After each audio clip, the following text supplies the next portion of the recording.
Hello everyone, welcome to Shiksha class. UGC NET English prepare பண்றீங்களா? TNSET exam English prepare பண்றீங்களா?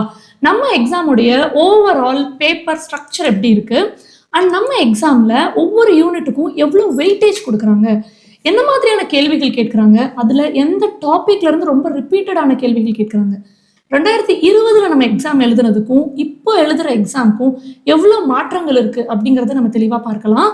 நம்மளுடைய question பேப்பரோட difficulty level எப்படி இருக்கு, நிஜமாவே ப்ரீவியஸ் இயர் கொஸ்டினை ரிப்பீட் பண்றாங்களா, ப்ரீவியஸ் இயர் கொஸ்டினை பேஸ் பண்ணி படிக்கும் பொழுது அது நமக்கு பயனுள்ளதா இருக்குமா, கூடுதலாக நம்மளோட ப்ரிப்பரேஷன் ஸ்ட்ராட்டஜி என்ன அப்படிங்கிறதும் தெளிவாக இந்த வீடியோவில் டிஸ்கஸ் பண்ணலாம். So let get started. So first நம்ம பேப்பரோட ஓவரால் ஸ்ட்ரக்சர் சொல்லணும்னா, நம்மளோட யூஜிசி நெட் எக்ஸாமாக இருக்கட்டும் அல்லது டிஎன்செட் எக்ஸாமாக இருக்கட்டும், பேப்பர் 1 பேப்பர் 2 அப்படின்னு 2 பேப்பர் எழுதுவோம். இதில் பேப்பர் 2 தான் நம்ம மேஜர் சப்ஜெக்ட் இங்கிலீஷ் எழுதுறோம். இதில் 100 கேள்விகள் கேட்குறாங்க. ஒரு கேள்விகளுக்கும் 2 மார்க். மொத்தமாக நம்ம மேஜர் சப்ஜெக்ட் இங்கிலீஷ்லேருந்து 200 மார்க்குக்கு இந்த எக்ஸாம் எழுதுறோம். அது மட்டும் இல்லாமல் இது எல்லாமே எம்சிக்யூ டைப் அப்ஜெக்டிவ் கொஸ்டின்ஸ் தான் இருக்கு. இதுல எந்த நெகட்டிவ் மார்க்கும் இல்லாததுனால நம்ம எந்த கொஸ்டினையும் விட்டுட்டு வரக்கூடாது, எல்லா கொஸ்டினையும் கம்பல்சரி அட்டன் பண்ணணும். இப்போ ஓவராலா இந்த கொஸ்டின் பேப்பரோட தன்மை எப்படி இருக்குன்னு பார்த்தீங்கன்னா, கான்செப்ட் உங்களுக்கு தெரியணும் அப்படின்னு எதிர்பார்க்குறாங்க. அதுவும் ரொம்ப தெளிவான விளக்கத்தோடு நீங்க புரிஞ்சிருக்கணும், அந்த கான்செப்சுவல் கிளாரிட்டி வேணும்னு எதிர்பார்க்குறாங்க. நிறைய தகவல் அடிப்படையில் கேள்வி கேட்குறாங்க. அந்த தகவலுமே உங்களுக்கு ரொம்ப ப்ரிசைஸா துல்லியமான தகவல் தெரிஞ்சிருக்கணும் அப்படின்னு எதிர்பார்க்குறாங்க. ஸோ இதனால தான் நிறைய கேள்விகள் க்ரொனாலஜிக்கலா சீக்வன்ஸ் படி வரிசைப்படுத்துங்க அப்படின்னு சொல்லி கேட்குறாங்க. அது மட்டும் இல்லாமல் தியரியிலிருந்து அந்த கான்செப்டை மேப் பண்ணி அசர்ஷன் அண்ட் ரீசனிங் கொஸ்டின்ஸும் கேட்குறாங்க. ஸோ இதுதான் ஓவராலாக அவங்க ரொம்ப முக்கியத்துவம் கொடுத்து வலியுறுத்துகிற நம்ம கொஸ்டின் பேப்பரில் தெரிய வருது. அடுத்ததா எந்த யூனிட்டுக்கு எவ்வளோ வெயிட்டேஜ்னு பார்த்தீங்கன்னா, பேப்பர் 2 இங்கிலீஷில் 10 யூனிட் இருக்குது. எல்லாமே ஒரு சிங்கிள் லைன் சிலபஸாக இருந்தாலும் எல்லா யூனிட்ல இருந்தும் ஒரு 5லேருந்து 6 கேள்வி ஆவரேஜாக கேட்குறாங்க. ஆனால் கூடுதல் முக்கியத்துவம் அப்படின்னு பார்க்கும் பொழுது அது unit 8 literary theory, unit 7 literary criticism, அப்புறம் யூனிட் 6 கல்ச்சுரல் ஸ்டடீஸ், இந்த 3 யூனிட்டுக்கு தான் அதிக முக்கியத்துவம் கொடுக்குறாங்க. அதுவும் இந்த வரிசையில் தான் கொடுக்குறாங்க. ஸோ இந்த 3 யூனிட்ல இருந்து மட்டும் கிட்டத்தட்ட 30 அல்லது 32 கேள்விகள் கேட்குறாங்க. அப்போது மீத எல்லா யூனிட்ஸ்ல இருந்து ஒரு 5-6 கேள்விகள், இந்த 3 யூனிட்ல இருந்து மட்டும் ஒரு யூனிட்டுக்கு 10-11 கேள்விகள் கேட்குறாங்க. ஸோ இதற்கு முக்கியத்துவம் அதிகமாக கொடுக்குறாங்க அப்படிங்கிறத ப்ரீவியஸ் இயர் கொஸ்டினை அனலைஸ் பண்ணும்போது நமக்கு ரொம்ப வெளிப்படையாக தெரியுது. அடுத்தது என்ன மாதிரியான கேள்விகள் கேட்குறாங்கன்னா, நம்மளுடைய 100 கேள்விகளில் முதல் 50 கேள்விகள் தெளிவாக அவங்க தகவலின் அடிப்படையில் கேட்டுடுறாங்க. அப்போது தகவல் அப்படிங்கும்போது ஒரு ஆத்தர் கொடுத்து அந்த ஆத்தர் என்ன ஒர்க் புக் பப்ளிஷ் பண்ணினாங்க, என்ன போயம் எழுதினாங்க, என்ன ப்ரோஸ் ஒர்க் பண்ணினாங்க, இந்த மாதிரி அவங்களோட ஒர்க் பேஸ் பண்ணி அதை மேட்ச் பண்ண சொல்லி கேட்கலாம். அல்லது க்ரொனாலஜிக்கல் ஆர்டராக கொஸ்டின் கேட்கலாம்.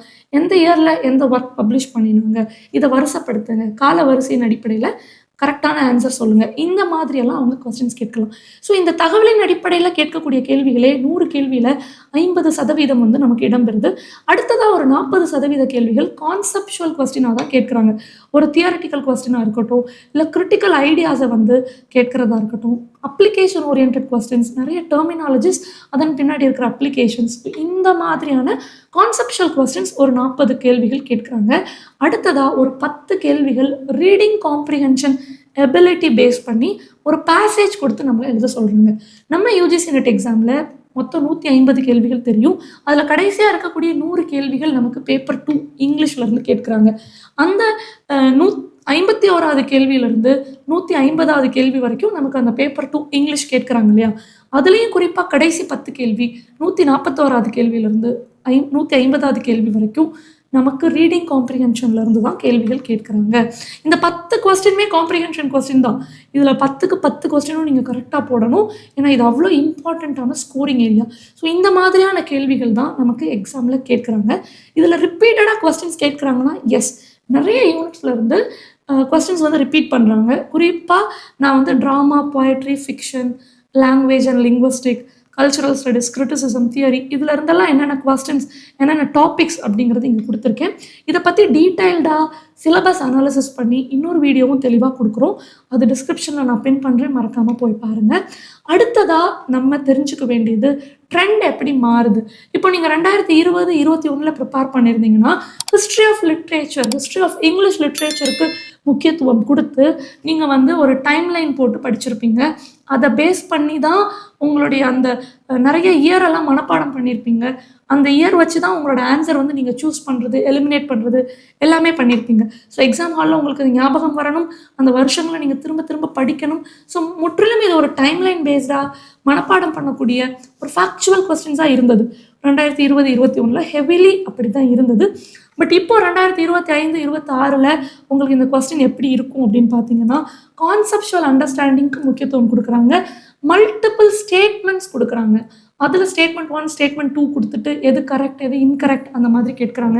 இல்லை assertion and reasoning base questions. So இதெல்லாம் கேட்கும்போது நம்ம கான்செப்டை உள்வாங்கி புரிஞ்சு அதில் ஒரு தெளிவு இருந்தால் மட்டும்தான் நம்ம இந்த ஆப்ஷன்ஸை வந்து எது சரி எது தவறு அப்படின்னு பிரித்து பார்க்கவே முடியுது. இந்த மாதிரி ட்ரெண்டில் ஒரு பெரிய மாற்றம் இருக்குது. எக்ஸாமோட டிஃபிகல்ட்டி லெவல் கேட்டிங்கன்னா கண்டிப்பாக இது ஈஸி சொல்ல முடியாது.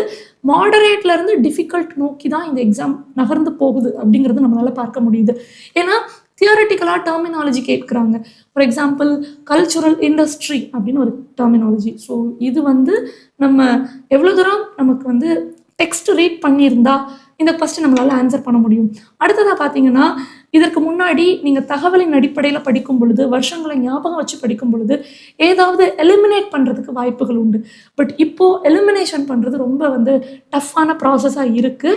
ஏன் அப்படின்னு கேட்டிங்கன்னா, ஆப்ஷன்ஸ் எல்லாம் ரொம்ப க்ளோஸராக ரொம்ப நெருக்கமாக கொடுக்குறாங்க.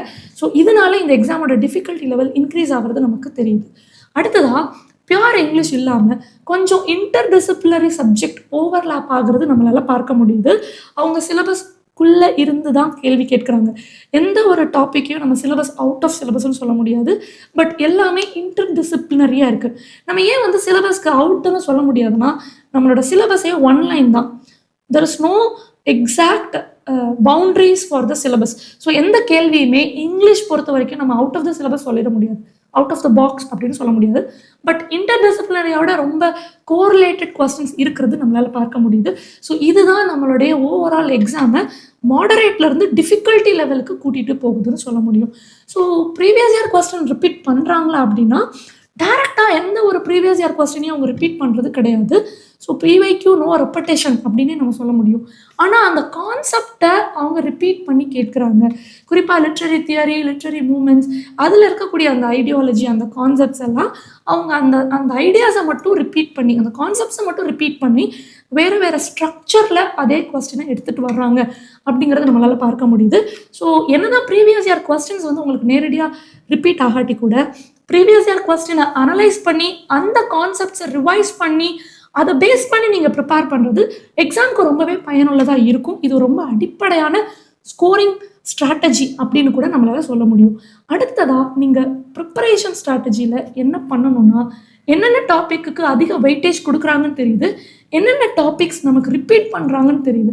ஸோ அதை தான் நீங்கள் ப்ரையாரிட்டைஸ் பண்ணணும். Literary theory, literary criticism, cultural ஸ்டடீஸை ப்ரையாரிட்டைஸ் பண்ணிக்கோங்க. அடுத்ததாக கண்டிப்பாக நீங்கள் ஃபேக்சுவல் டீட்டெயில்ஸ்லேருந்து ஆன்சர் பண்ணணும் அப்படிங்கிறதுனால இருக்கிற ஆத்தர்ஸ் என்னென்ன எரா இருக்குது, என்னென்ன ஏஜ் இருக்குது, அதில் இருக்கக்கூடிய ஆத்தர்ஸ் யார், அவங்களோட கிளாசிக்கல் ஒர்க் என்ன, அண்ட் அந்த கிளாசிக்கல் ஒர்க்ஸையும் நீங்கள் நோட்ஸ் எடுக்கும்போது வருஷப்படி எந்த ஒர்க் ஃபஸ்ட்டு பண்ணினாங்க, அதோட வருடம் என்ன, அடுத்து எந்த ஒர்க் பண்ணினாங்க, அதோடைய வருடம் என்ன, இந்த மாதிரி ஒரு இயர் பேஸ்டாக ஒரு ஷார்ட் நோட்ஸ், ஒரு சம்மரி மேக் பண்ணிட்டீங்க அப்படின்னா இந்த குரோனாலஜி சார்ட் வந்து உங்களுக்கு எக்ஸாமில் ரொம்ப ஈஸியாக டைம் சேவிங்காக ஆன்சர் பண்ண முடியும். அண்ட் எக்ஸாம் அப்போது உங்களுக்கு குவிக் ரிவிஷனுக்கும் இது பெரிய அளவில் உதவியாக இருக்கும். ஸோ இதெல்லாம் தான் நம்மளோட ப்ரிப்பரேஷன் ஸ்ட்ராட்டஜி. எக்ஸாமுக்கு நீங்கள் என்ன பண்ணக்கூடாதுன்னா, இதற்கு முன்னாடி படித்த மாதிரி உட்காந்து ஒரு ஸ்டோரியவோ ஒரு ஃபிக்ஷனையோ மனப்பாடம் பண்ணுறது அதெல்லாம் தவிர்த்துடணும். கான்செப்சுவல் கிளாரிட்டி இருந்தால் மட்டும்தான் உங்களால் கொஸ்டின் ஆன்சர் பண்ண முடியும் அப்படிங்கிறத நீங்கள் புரிஞ்சுக்கணும். அண்ட் இங்கிலீஷ் அப்படிங்கும்போது நம்ம ரிசர்ச்சுக்கு முக்கியத்துவம் கொடுக்கறதில்ல. ஆனால் பேப்பர் 2லையுமே ரிசர்ச்லேருந்து கேட்கக்கூடிய கொஸ்டின்ஸ் அதோட தன்மைகள் ரொம்ப ஆழமாக இருக்கிறதுனால ரிசர்ச் மெத்தடாலஜிக்கு ஃபோக்கஸ் கொடுங்க. குறிப்பாக ரைட்டிங் ஸ்டைலுக்கு நீங்கள் ஃபோக்கஸ் கொடுத்து தான் ஆகணும். ஏன்னா லிட்ரேச்சர் ரிசர்ச்சோட ரைட்டிங் ஸ்டைல் என்ன அப்படிங்கிறத நீங்கள் டீட்டெயில்டாக தெரிஞ்சுக்கணும். அண்ட் இங்கிலீஷ் அப்படின்னாலே பிரிட்டிஷ் லிட்ரேச்சர் மட்டும் கிடையாது. ஸோ பிரிட்டிஷ் லிட்ரேச்சருக்கு மட்டும் ஃபோக்கஸ் கொடுத்து படிக்கிறத விட other topics, other European literature, world literature, குறிப்பாக இந்தியன் லிட்ரேச்சருக்கு நீங்கள் ஃபோக்கஸ் கொடுங்க. ஏன்னா இந்தியன் லிட்ரேச்சர் வந்து நிறைய நம்பர் ஆஃப் கொஸ்டின்ஸ் கேட்கறது நம்மளால் பார்க்க முடியுது. ஸோ இதெல்லாம் நீங்கள் செய்யணும். அண்ட் இதை தவிரவும் ப்ரீவியஸ் இயர் கொஸ்டின்ஸ் தெளிவாக அனலைஸ் பண்ணிவிட்டு உங்கள் டாபிக்ஸை ப்ரையாரிட்டைஸ் பண்ணுங்கள். நான் இப்போ சொன்ன லிஸ்ட் ஆஃப் டாபிக்ஸையே நீங்கள் ப்ரையாரிட்டைஸ் பண்ணிக்கோங்க. கண்டிப்பாக ஸ்டடி பிளான் மேக் பண்ணி படிங்க. அடுத்த வீடியோவில் நான் தெளிவாக இங்கிலீஷ்க்குரிய ஸ்டடி பிளான் கொடுக்குறேன். So stay tuned with Shiksha class and subscribe to Shiksha class. Mock test நிறைய எழுதி பாருங்கள், அதை ரிவைஸ் பண்ணுங்கள். இதுதான் நம்மளோட smart preparation strategy. Thank you everyone, thank you all. UGC NET TN SET இங்கிலீஷ்க்குரிய அட்மிஷன் போயிட்டுருக்கு. ஸோ கண்டிப்பாக இந்த நியூ பேட்ச்சில் நீங்கள் இந்த நம்பர் கால் பண்ணி ஜாயின் பண்ணிக்கலாம். டிஸ்கிரிப்ஷனில் நீங்கள் ஜாயின் பண்ணுறதுக்குரிய லிங்க் தரேன். கண்டிப்பாக கோர்ஸ் பர்ச்சேஸ் பண்ணிக்கோங்க. Thank you everyone, thank you all.